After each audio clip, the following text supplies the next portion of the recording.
Nicholson. Oliver Twist, by Charles Dickens. Chapter 48. The Flight of Sikes. Of all bad deeds that, under cover of the darkness, had been committed within wide London's bounds since night hung over it, that was the worst. Of all the horrors that rose with an ill scent upon the morning air, that was the foulest and most cruel. The sun, the bright sun, that brings back, not light alone, but new life and hope and freshness to man, burst upon the crowded city in clear and radiant glory. Through costly coloured glass and paper-mended window, through cathedral dome and rotten crevice, it shed its equal ray. It lighted up the room where the murdered woman lay. It did. He tried to shut it out, but it would stream in. If the sight had been a ghastly one in the dull morning, what was it now? Now in all that brilliant light. He had not moved. He had been afraid to stir. There had been a moan and motion of the hand, and, with terror added to rage, he had struck and struck again. Once he threw a rug over it, but it was worse to fancy the eyes, and imagine them moving towards him, than to see them glaring upward, as if watching the reflection of the pool of gore that quivered and danced in the sunlight on the ceiling. He had plucked it off again, and there was the body, mere flesh and blood no more, but such flesh, and so much blood. He struck a light, kindled a fire, and thrust the club into it. There was hair upon the end, which blazed and shrunk into a light cinder, and, caught by the air, whirled up the chimney. Even that frightened him, sturdy as he was, but he held the weapon till it broke, and then piled it on the coals to burn away and smoulder into ashes. He washed himself, and rubbed his clothes. There were spots that would not be removed, but he cut the pieces out and burnt them. How those stains were dispersed about the room! The very feet of the dog were bloody. All this time he had, never once, turned his back upon the corpse. No, not for a moment. Such preparations completed, he moved backward towards the door, dragging the dog with him, lest he should soil his feet anew, and carry out new evidence of the crime into the streets. He shut the door softly, locked it, took the key, and left the house. He crossed over, and glanced up at the window, to be sure that nothing was visible from the outside. There was the curtain still drawn, which she would have opened to admit the light she never saw again. It lay nearly under there. He knew that. God, how the sun poured down upon the very spot! The glance was instantaneous. It was a relief to have got free of the room. He whistled on the dog, and walked rapidly away. He went through Islington, strode up the hill at Highgate, on which stands the stone in honour of Whittington, turned down to Highgate Hill, unsteady of purpose, and uncertain where to go, struck off to the right again, almost as soon as he began to descend it, and taking the footpath across the fields, skirted Cairn Wood, and so came on Hampstead Heath. Traversing the hollow by the Vale of Heath, he mounted the opposite bank, and crossing the road which joins the villages of Hampstead and Highgate, made along the remaining portion of the heath to the fields at North End, in one of which he laid himself down under a hedge, and slept. Soon he was up again and away, not far into the country, but back towards London by the high road, then back again, then over another part of the same ground as he already traversed, then wandering up and down in fields, and lying on ditches' brinks to rest, and starting up to make for some other spot, and do the same, and ramble on again. Where could he go, that was near and not too public, to get some meat and drink? Hendon, that was a good place, not far off, and out of most people's way. Thither he directed his steps, running sometimes, and sometimes with a strange perversity, loitering at a snail's pace, or stopping altogether, and idly breaking the hedges with a stick. But when he got there, all the people he met, the very children at the doors, seemed to view him with suspicion.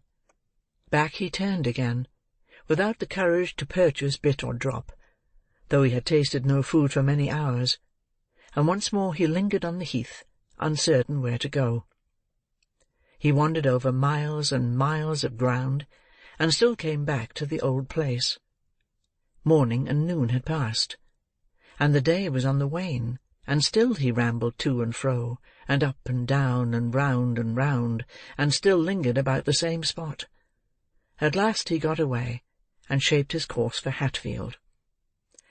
It was 9 o'clock at night, when the man, quite tired out, and the dog, limping and lame from the unaccustomed exercise, turned down the hill by the church of the quiet village, and plodding along the little street, crept into a small public house, whose scanty light had guided them to the spot. There was a fire in the tap-room, and some country labourers were drinking before it. They made room for the stranger, but he sat down in the farthest corner, and ate and drank alone, or rather with his dog, to whom he cast a morsel of food from time to time.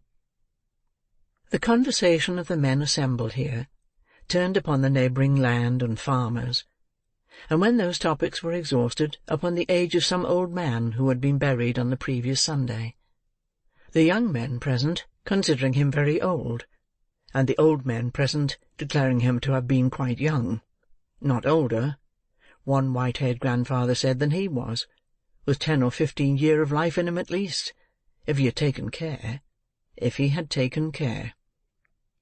There was nothing to attract attention or excite alarm in this. The robber, after paying his reckoning, sat silent and unnoticed in his corner, and had almost dropped asleep, when he was half awakened by the noisy entrance of a newcomer. This was an antic fellow, half pedlar and half mountebank, who travelled about the country on foot, to vend hones, strops, razors, wash-balls, harness paste, medicine for dogs and horses, cheap perfumery, cosmetics, and such-like wares, which he carried in a case slung to his back. His entrance was the signal for various homely jokes with the countrymen, which slackened not until he had made his supper, and opened his box of treasures, when he ingeniously contrived to unite business with amusement. "And what be that, Stoof? Good to eat, Harry?" asked a grinning countryman, pointing to some composition cakes in one corner. "This," said the fellow, producing one, "this is the infallible and invaluable composition for removing all sorts of stain, rust, dirt, mildew, spick, speck, spot, or spatter, from silk, satin, linen, cambric, cloth, crape, stuff, carpet, merino, muslin, bombazine, or woolen stuff. Wine stains, fruit stains, beer stains, water stains, paint stains, pitch stains, any stains, all come out of one rub with the infallible and invaluable composition. If a lady stains her honour, she has only need to swallow one cake, and she's cured at once, for it's poison. If a gentleman wants to prove this, he has only need to bolt one little square, and he has put it beyond question, for it's quite as satisfactory as a pistol bullet, and a great deal nastier in the flavour.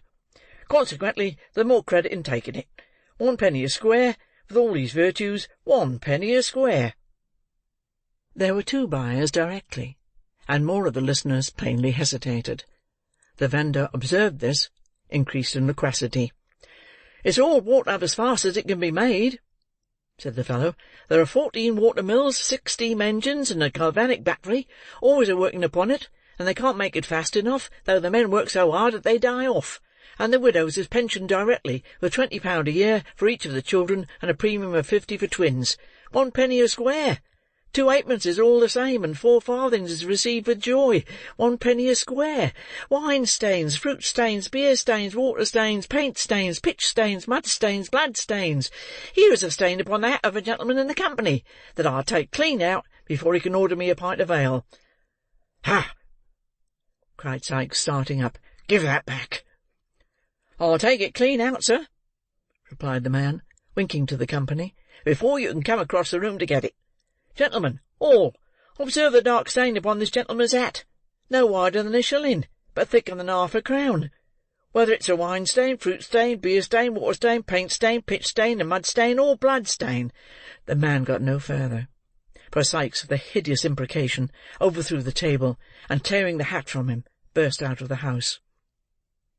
With the same perversity of feeling and irresolution that had fastened upon him, despite himself all day, the murderer, finding that he was not followed, and that they most probably considered him some drunken, sullen fellow, turned back up the town, and getting out of the glare of the lamps of a stage-coach that was standing in the street, was walking past, when he recognized the mail from London, and saw that it was standing at the little post-office.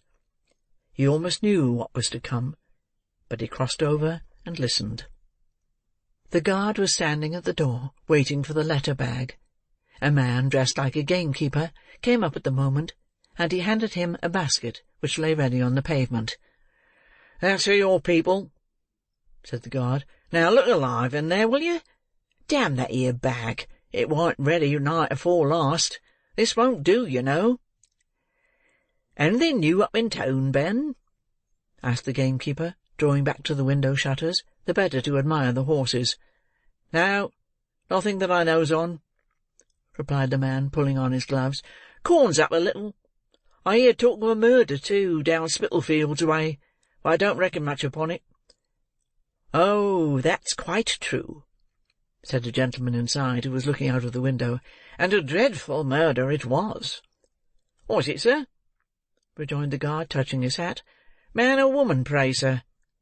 "A woman," replied the gentleman. "It is supposed—" "Now, Ben," replied the coachman impatiently. "Damn that 'ere bag," said the guard. "Are you gone to sleep in there?" "Coming!" cried the office-keeper, running out. "Coming!" growled the guard. "Ah! And so's the young 'ooman of property that's going to take a fancy to me, but I don't know when. Here, give hold. All right." The horn sounded a few cheerful notes, and the coach was gone. Sikes remained standing in the street, apparently unmoved by what he had just heard, and agitated by no stronger feeling than a doubt where to go. At length he went back again, and took the road which leads from Hatfield to St. Albans. He went on doggedly, but as he left the town behind him, and plunged into the solitude and darkness of the road, he felt a dread and awe creeping upon him, which shook him to the core. Every object before him, substance or shadow, still or moving, took the semblance of some fearful thing. But these fears were nothing compared to the sense that haunted him of that morning's ghastly figure following at his heels. He could trace its shadow in the gloom, supply the smallest item of the outline, and note how stiff and solemn it seemed to stalk along. He could hear its garments rustling in the leaves, and every breath of wind came laden with that last low cry. If he stopped, it did the same. If he ran, it followed, not running too. That would have been a relief, but like a corpse endowed with the mere machinery of life, and borne on one slow, melancholy wind that never rose or fell. At times he turned, with desperate determination, resolved to beat this phantom off, though it should look him dead. But the hair rose on his head, and his blood stood still, for it had turned with him, and was behind him then. He had kept it before him that morning, but it was behind now, always. He leaned his back against a bank, and felt that it stood above him, visibly out against the cold night sky. He threw himself upon the road, on his back upon the road. At his head it stood, silent, erect, and still, a living gravestone, with its epitaph in blood. Let no man talk of murderers escaping justice, and hint that Providence must sleep. There were 20 score of violent deaths in one long minute of that agony of fear. There was a shed in a field he passed, that offered shelter for the night. Before the door were 3 tall poplar trees, which made it very dark within, and the wind moaned through them with a dismal wail. He could not walk on till daylight came again, and here he stretched himself close to the wall, to undergo new torture. For now a vision came before him, as constant and more terrible than that from which he had escaped. Those widely staring eyes, so lustreless and so glassy, that he had better borne to see them than think upon them, appeared in the midst of the darkness. Light in themselves, but giving light to nothing. There were but two, but they were everywhere. If he shut out the sight, there came the room with every well-known object, some, indeed, that he would have forgotten if he had gone over its contents from memory, each in its accustomed place. The body was in its place, and its eyes were as he saw them when he stole away. He got up and rushed into the field without. The figure was behind him. He re-entered the shed, and shrunk down once more. The eyes were there, before he had laid himself along. And here he remained in such terror as none but he can know, trembling in every limb, and the cold sweat starting from every pore, when suddenly there arose upon the night wind the noise of distant shouting, and the roar of voices mingled in alarm and wonder. Any sound of men in that lonely place, even though it conveyed a real cause of alarm, was something to him. He regained his strength and energy at the prospect of personal danger, and springing to his feet, rushed into the open air. The broad sky seemed on fire. Rising into the air with showers of sparks, and rolling one above the other, were sheets of flame, lighting the atmosphere for miles around, and driving clouds of smoke in the direction where he stood. The shouts grew louder, as new voices swelled the roar, and he could hear the cry of "Fire!" mingled with the ringing of an alarm bell, the fall of heavy bodies, and the crackling of flames as they twined round some new obstacle, and shot aloft as though refreshed by food.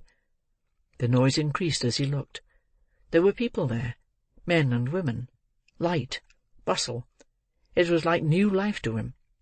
He darted onward, straight, headlong, dashing through briar and brake, and leaping gate and fence as madly as his dog, who careered with loud and sounding bark before him. He came upon the spot. There were half-dressed figures tearing to and fro, some endeavouring to drag the frightened horses from the stables, others driving the cattle from the yard and outhouses, and others coming laden from the burning pile amidst a shower of falling sparks and the tumbling down of red-hot beams. The apertures, where doors and windows stood an hour ago, disclosed a mass of raging fire. Walls rocked and crumbled into the burning well. The molten lead and iron poured down white-hot upon the ground. Women and children shrieked, and men encouraged each other with noisy shouts and cheers. The clanking of the engine pumps, and the spurting and hissing of the water as it fell upon the blazing wood, added to the tremendous roar. He shouted too, till he was hoarse, and flying from memory and himself, plunged into the thickest of the throng. Hither and thither he dived that night, now working at the pumps, and now hurrying through the smoke and flame, but never ceasing to engage himself wherever noise and men were thickest. Up and down the ladders, upon the roofs of buildings, over floors that quaked and trembled with his weight, under the lee of falling bricks and stones, in every part of that great fire was he, but he bore a charmed life, and had neither scratch nor bruise nor weariness nor thought, till morning dawned again, and only smoke and blackened ruins remained. This mad excitement over, there returned with tenfold force the dreadful consciousness of his crime. He looked suspiciously about him, for the men were conversing in groups, and he feared to be the subject of their talk. The dog obeyed the significant beck of his finger, and they drew off stealthily together. He passed near an engine where some men were seated, and they called to him to share in their refreshment. He took some bread and meat, and as he drank a draught of beer, heard the firemen, who were from London, talking about the murder. "He has gone to Birmingham, they say," said one, "but they'll have him yet, for the scouts are out, and by tomorrow night there'll be a cry all through the country." He hurried off, and walked till he almost dropped upon the ground, then lay down in a lane, and had a long but broken and uneasy sleep. He wandered on again, irresolute and undecided, and oppressed with the fear of another solitary night. Suddenly, he took the desperate resolution to going back to London. "There's somebody to speak to there, at all event," he thought. "A good hiding place, too. They'll never expect to nab me there, after this country scent. Why can't I lie by for a week or so, and, forcing blunt from Fagin, get abroad to France? Damn, I'll risk it." He acted upon this impulse without delay, and choosing the least frequented roads, began his journey back, resolved to lie concealed within a short distance of the metropolis, and, entering it at dusk by a circuitous route, to proceed straight to that part of it which he had fixed on for his destination. The dog, though, if any description of him were out, it would not be forgotten that the dog was missing, and had probably gone with him. This might lead to his apprehension as he passed along the streets. He resolved to drown him, and walked on, looking about for a pond, picking up a heavy stone, and tying it to his handkerchief as he went. The animal looked up into his master's face while these preparations were making. Whether his instinct apprehended something of their purpose, or the robber's sidelong look at him was sterner than ordinary, he skulked a little farther in the rear than usual, and cowered as he came more slowly along. When his master halted at the brink of a pool, and looked round to call him, he stopped outright. "Do you hear me call? Come here!" cried Sikes. The animal came up from the very force of habit, but as Sikes stooped to attach the handkerchief to his throat, he uttered a low growl, and started back. "Come back!" said the robber. The dog wagged his tail, but moved not. Sikes made a running noose, and called him again. The dog advanced, retreated, paused an instant, and scoured away at his hardest speed. The man whistled again and again, and sat down and waited in the expectation that he would return. But no dog appeared, and at length he resumed his journey. Chapter 48.